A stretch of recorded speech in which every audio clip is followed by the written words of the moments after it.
Naquele tempo, o povo estava na expectativa e todos se perguntavam no seu íntimo se João não seria o Messias.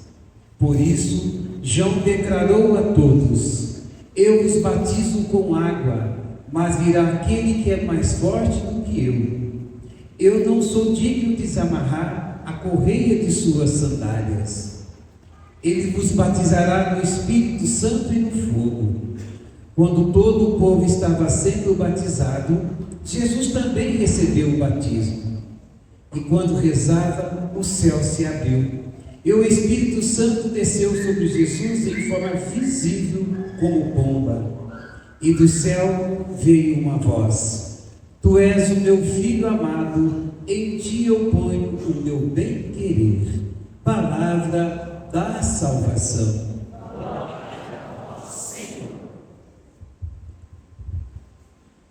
Podemos nos assentar. Sentados mesmo, rezemos.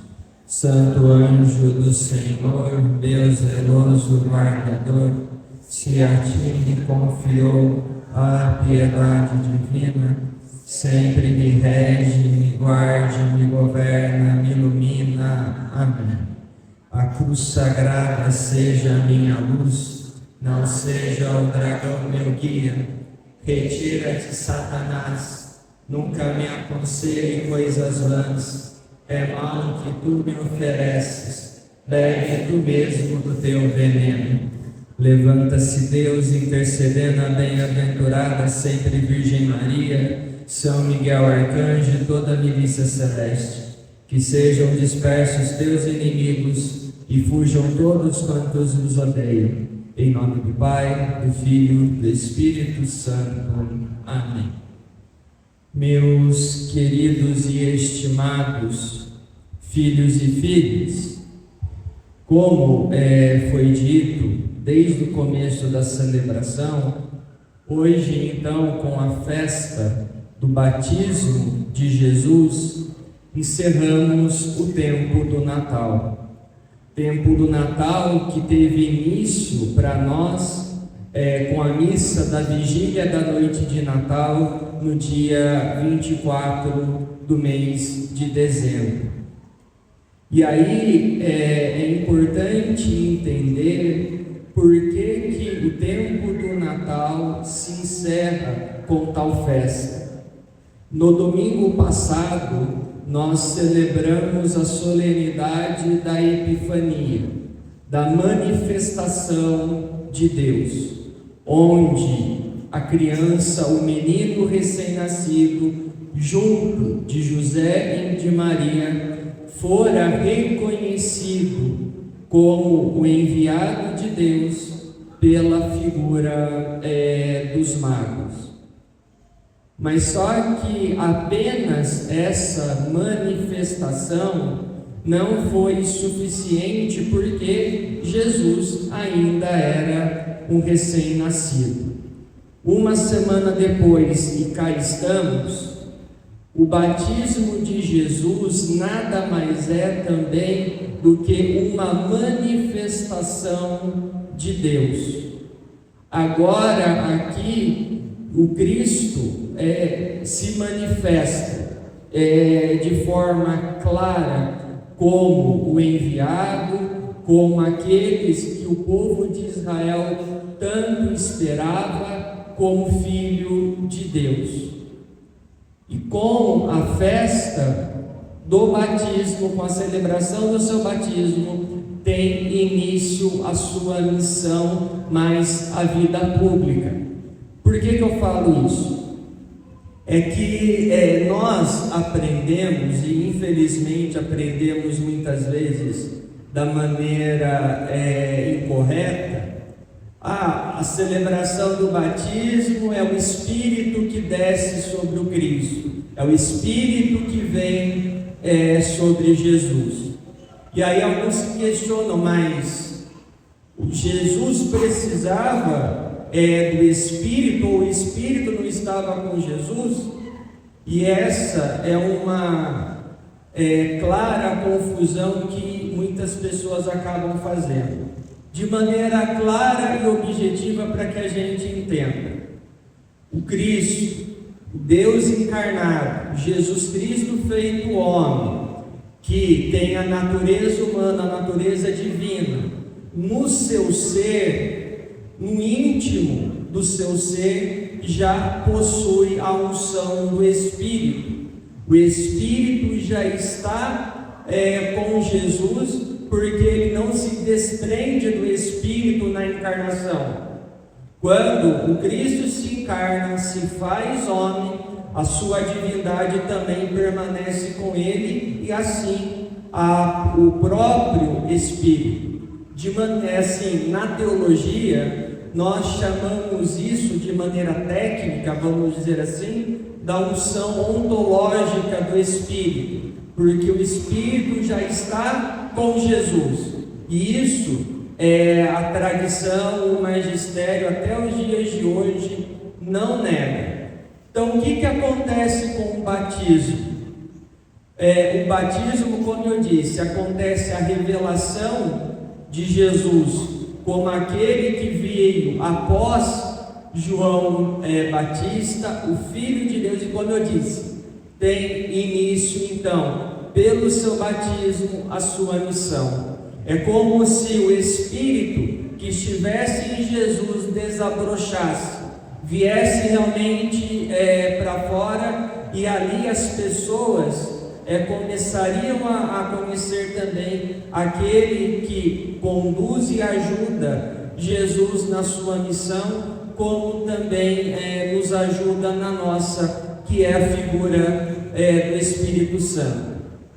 Dito isso, a festa do batismo de Jesus também vem nos chamar a atenção sobre um marco. Como assim?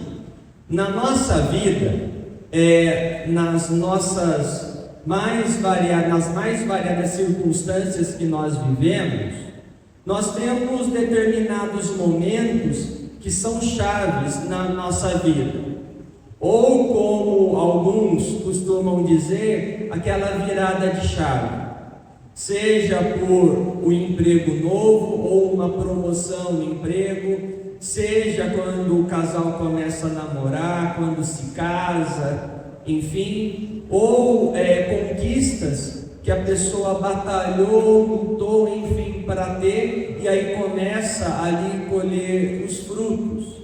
Então são esses momentos que vão marcando a nossa vida e que vão nos direcionando e também ajudando na formação de quem nós somos hoje e também de quem nós seremos amanhã. Na nossa relação com Deus, também nós temos vários marcos que mudam a nossa vida, que mudam a nossa direção, onde nós vamos assumir mais responsabilidades, mais compromisso, enfim.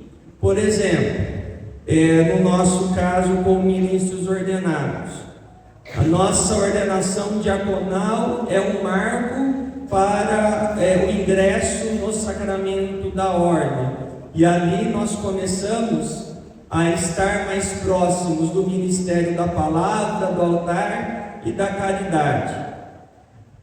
Para aqueles que são ordenados padres, depois da ordenação diaconal, vem a ordenação presbiteral, como foi em meu caso. É um outro marco, porque muda totalmente a nossa concepção, muda o nosso serviço, o que nós vamos ofertar, o que nós vamos prestar à comunidade, à igreja onde nós somos inseridos. Para quem casa, contrai o sacramento do matrimônio, é a mesma coisa. A partir do casamento, a vida a dois, a constituição da família, é um momento de mudança.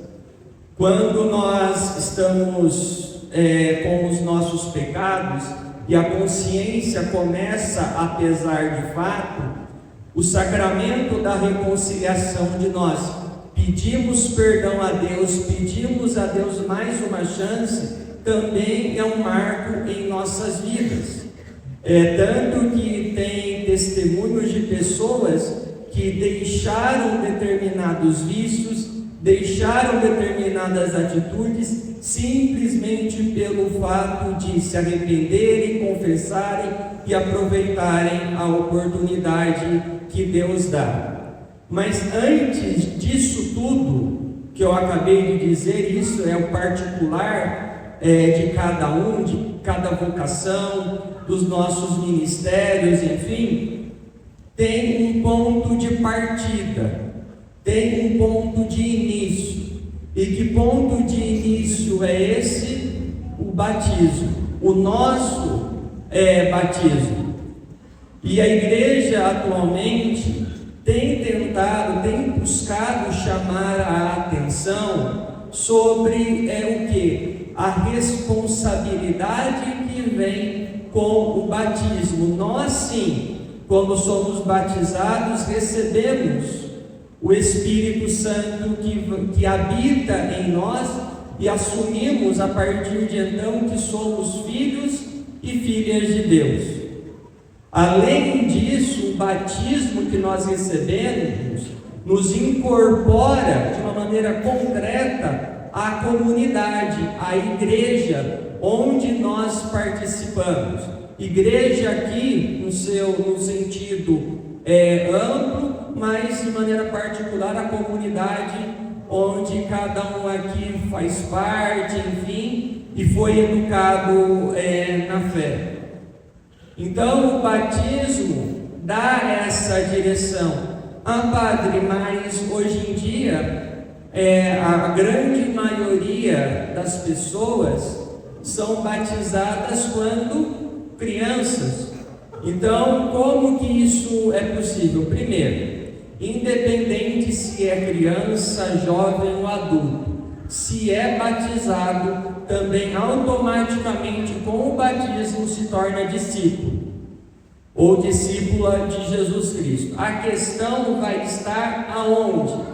Que aquela criança que já é discípula, que deve permanecer ali na vida de fé, através do quê? Através do exemplo dos pais, dos padrinhos, das pessoas que estão em torno daquela criança e da própria comunidade. É essa a responsabilidade. Quando o pai e mãe apresenta seu filho ou filha a ser batizado, está dizendo diante do ministro, diante dos presentes, que vai educar aquela criança na fé, que vai estar com ela ajudando a se encontrar cada vez mais com Jesus Cristo. O problema é que infelizmente não é isso que acontece. E aí por que os nossos jovens se debandam da igreja em determinado momento? Porque a falta de exemplo dentro de casa. Mas mais do que a falta de exemplo dentro de casa, são os cristãos que não vivem a graça que receberam no batismo. Não é apenas dizer que é filho e filha de Deus, que é amado por Deus, que Deus nos ama e que Deus é misericordioso. As pessoas amam falar simplesmente dos seus direitos, mas quando nós vamos tocar nas obrigações, aí parece coisa de outro mundo. Aí eu não sabia, não queria que fosse desse jeito. E não é assim que as coisas funcionam. As leituras de hoje, especialmente a primeira e a segunda, é uma direção na celebração do dia de hoje do que significa viver a graça, viver com o Espírito que nós recebemos no batismo. Jesus fez a sua missão e nós precisamos fazer a nossa. E quando eu digo missão aqui, todos, pela graça do batismo, recebem a vocação à santidade. E eu sempre digo que santidade nada mais é do que agir e pensar como Deus. É dar continuidade àquilo que Jesus pregou e ensinou enquanto estava no nosso meio. E não tem como ir por outro caminho. Se a pessoa dizer, eu não quero isso, eu não concordo com aquilo, pode ser qualquer coisa, menos cristã. Pode assumir a fé em qualquer circunstância, mas não pode dizer que é cristã, porque não segue os passos de Jesus. E nós só podemos seguir os passos de Jesus graças ao batismo e o Espírito que está em nós. E isso também é uma coisa importante, porque o Espírito Santo que eu tenho falado até agora, tem hora que as pessoas lidam com a ação do Espírito como se o Espírito estivesse fora de nós, como se ele estivesse longe ou ao nosso lado. Não é. O que a igreja nos ensina? Que pela graça do batismo nós nos tornamos templos do Espírito.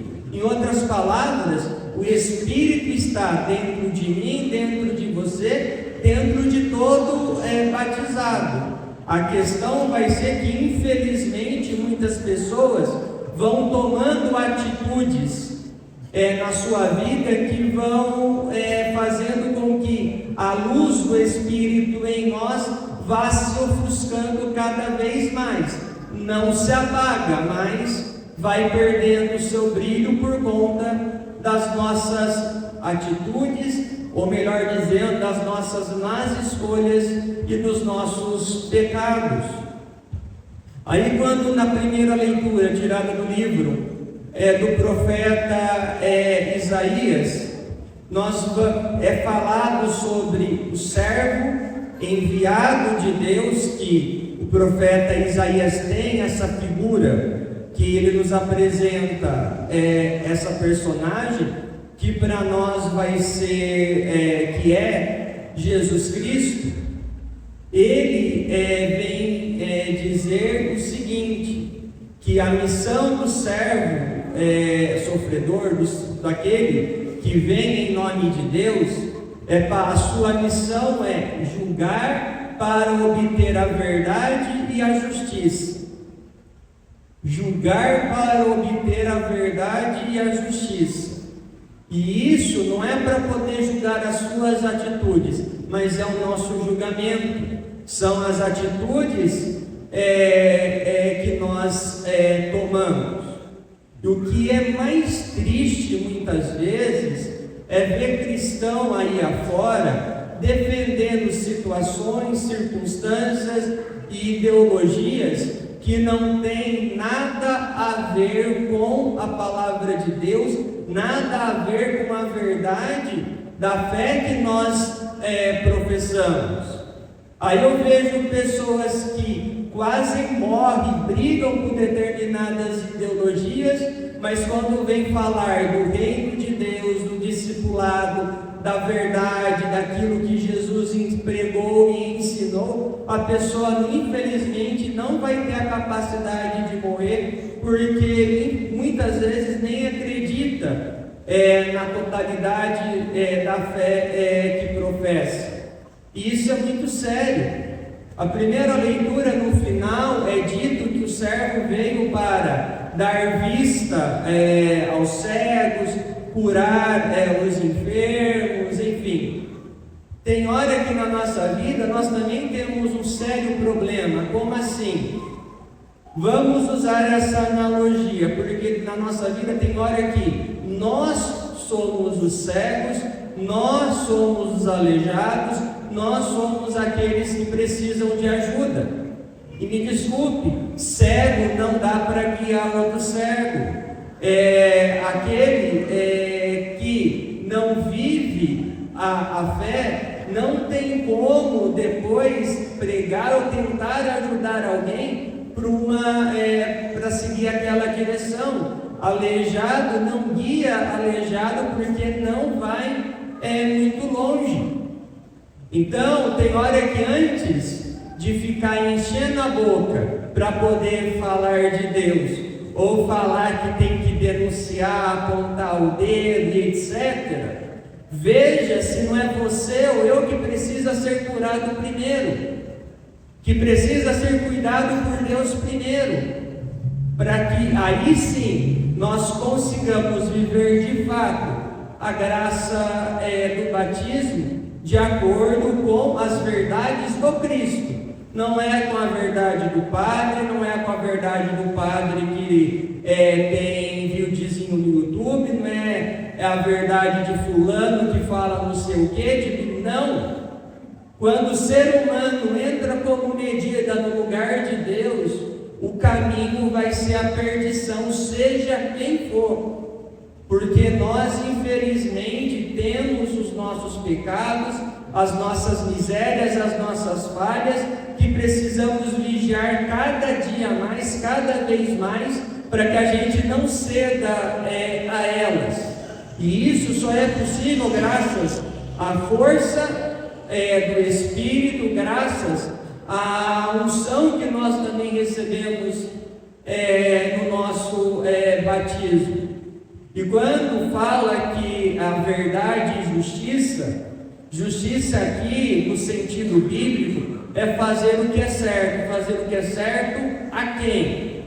De acordo com o Evangelho. Jesus vai falar da caridade, da compaixão, da misericórdia, do perdão aos inimigos, de estender a mão, de lavar os pés, de não ter mágoa, ressentimento, ódio no coração. Ah, padre, mas eu não concordo. Paciência, é você que se converte, não Deus.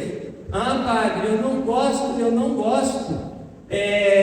disso que a igreja defende como verdade de fé. Paciência, quem muda é você, quem converte é você, não é a igreja, não é Deus.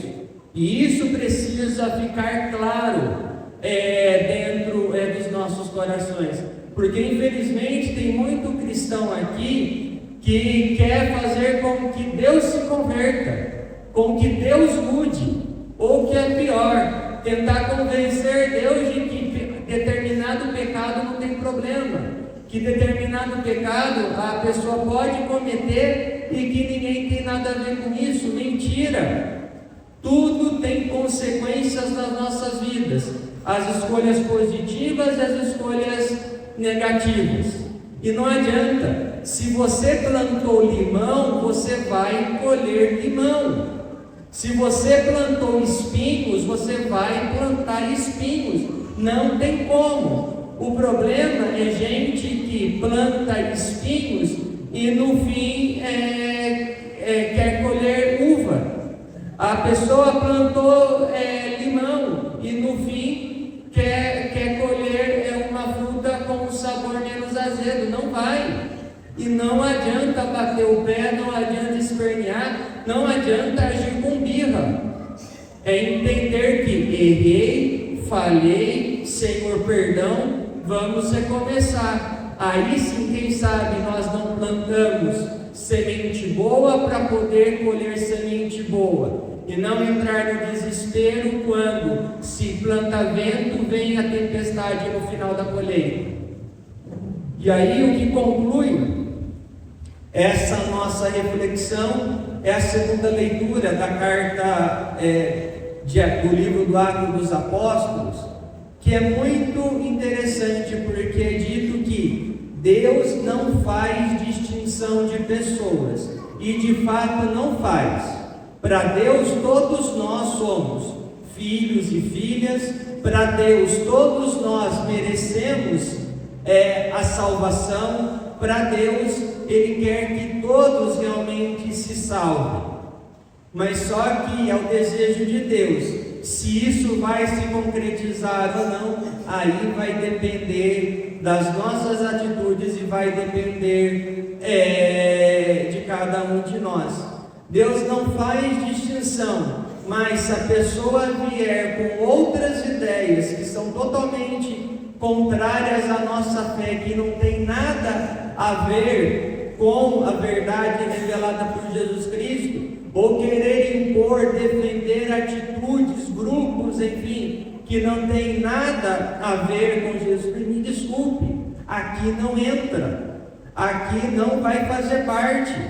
Se quer fazer parte do nosso meio, se converta e entre no caminho. Não somos nós que temos que mudar de direção só porque Beltrano, Ciclano e Fulano não concordam. Não somos nós que temos que mudar de direção quando Fulano, Beltrano e Ciclano, o que falta é terapia para poder se resolver internamente. E nós precisamos deixar isso cada vez mais claro. Então, se você e eu que somos batizados, que estamos aqui nessa igreja, devemos viver de acordo com a vontade de Deus, como discípulos e discípulas de Jesus Cristo. É Jesus que vai à nossa frente, é Jesus que é o nosso mestre e não o contrário. E não adianta reclamar e murmurar: porque Deus se esqueceu de mim, Deus não atende a minha oração, olha só que Deus ruim. Mentira! É você que não está aceitando a correção de Deus, ou está se fingindo de desentendido porque não gostou da resposta que Deus deu a você. Porque Deus fala assim, Deus se comunica assim, basta que a gente esteja com o coração aberto. E a graça do nosso batismo de ser discípulos, o prêmio final é a eternidade junto de Deus. Que realmente a graça, no fim de tudo, seja poder viver com Deus no céu. Por que eu falo isso? Porque viver nessa terra, ser batizado e no fim ir para o inferno é ter desvalorizado totalmente, desonrado totalmente a graça que nós recebemos no batismo. É ser ingrato com Deus por tudo aquilo que Ele já fez e faz por cada um de nós. Então, que a nossa conversão seja sincera, que nós possamos voltar sempre o nosso coração a Deus e que de fato possamos valer a graça do nosso batismo, ser conduzidos pelo Espírito e de fato ser discípulos e discípulas de nosso Senhor. No instante de silêncio, ainda sentados, meditemos sobre a palavra de Deus e que ela dê seus frutos na vida de cada um de nós. Louvado seja nosso Senhor Jesus Cristo.